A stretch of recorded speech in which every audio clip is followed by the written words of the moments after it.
One of the things very early on as the COVID crisis began to escalate, we were still doing in-person treatment. We tried to continue to do in-person treatment as long as we possibly could. And what was amazing to us is even though there was this, this fear and this crisis that was brewing, our patients continued to come in for treatment every day. They thanked us for staying open. Here at Rogers, we were really inspired by that. Very touched by that. It showed that, again, our patients really valued the treatment that we were delivering. These things really kind of reminded us of the importance of what we do and why we do it.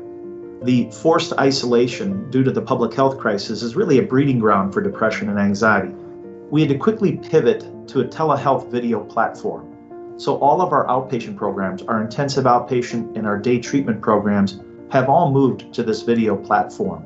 But we are providing the same care that we always have. So the 3 hours for intensive outpatient, the 6 hours a day for day treatment services has all remained the same with individual services, group services, and family therapy. We are already planning on how to walk this back to more traditional in-person treatment. We're exploring all sorts of options, including expanding our work hours to allow for social distancing so that not all of our patients have to be on site at the same time. We're working with even extending it potentially into weekend hours. We're exploring all options in terms of getting people back into Rogers facilities, but in a safe manner.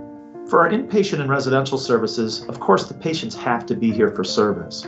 But what we've done is we've weaved in telehealth to allow half of our staff to work remotely. So what we've done is had key members, half of them working from home for 1 week, the other half coming in to serve our patients in person, and then rotating the next week in a way to make sure we maintain our high quality treatment, but also to kind of preserve the safety of our staff so that we can continue these types of levels of care. We're servicing nearly 1,000 patients a day using tele in our outpatient programs. There's been interesting benefits to it. We've been able to see a patient in their home and be able to work with them in terms of some sort of exposure-based treatment for their anxiety or behavioral activation for their depression in their home. And so instead of having to see it kind of in our mind's eye, we've actually been able to see them in their home and kind of guide them to enhance the treatment.